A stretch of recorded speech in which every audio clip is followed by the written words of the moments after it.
থেকে একটা এক্সপেরিমেন্ট করব। আর এক্সপেরিমেন্টের নাম হলো না দিয়ে বেলুন ফুলানোর নিনজা টেকনিক। কি করে আমরা এই নিনজা টেকনিকটা করি। আমরা এখানে নিয়েছি বেকিং পাউডার, একটা খালি বোতল, ভিনেগার, বেলুন, রাবার আর একটা মাপার বিকার। তো আমি এখানে 5 মিলি ভিনেগার নিয়ে নিয়েছি। তো এখন আমি বেলুনের ভেতরে এই যে বেকিং পাউডার ভরবো। তারপরে আমি এরকম করে আটকে রাবার দিয়ে আটকে দিব। আচ্ছা, তো আমি এখন এখানে বেলুনের ভিতরে বেকিং সোডা কিন্তু নিয়ে নিয়েছি। তো এখন আমি ছিপির সাথে বেলুনটা লাগাই দিব। এমন ভাবে লাগাবো যাতে বেকিং সোডা যেন এই ভিনেগারের সাথে না মিশে যায়। তো আমি এখন এটা লাগাই নিলাম। আর এখন আমি এইটা লাগাই নেবো যাতে ফুলে উড়ে না যায়। চলেন দেখা যাক।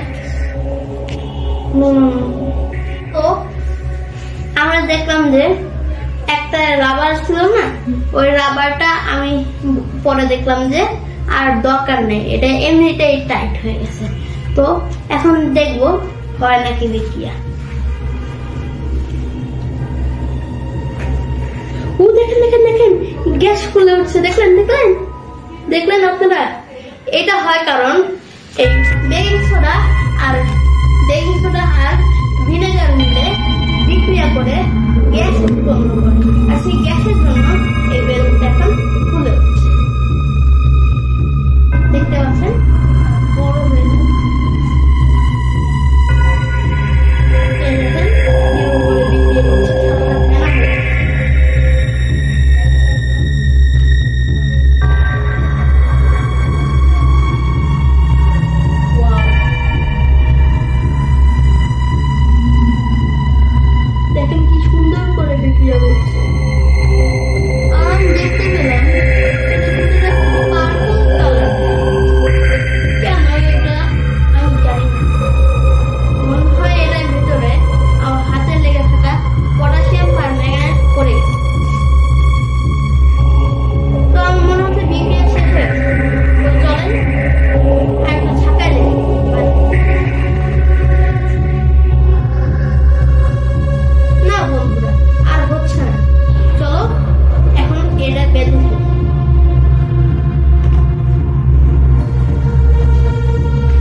কিন্তু CO2 গ্যাসের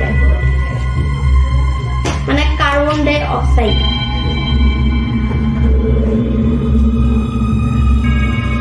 তো আমি এটা বেঁধে ফেলবো।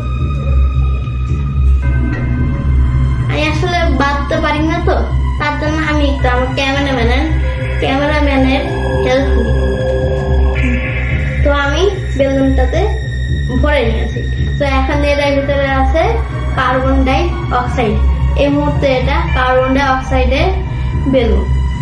তো আসসালামু আলাইকুম বন্ধুরা।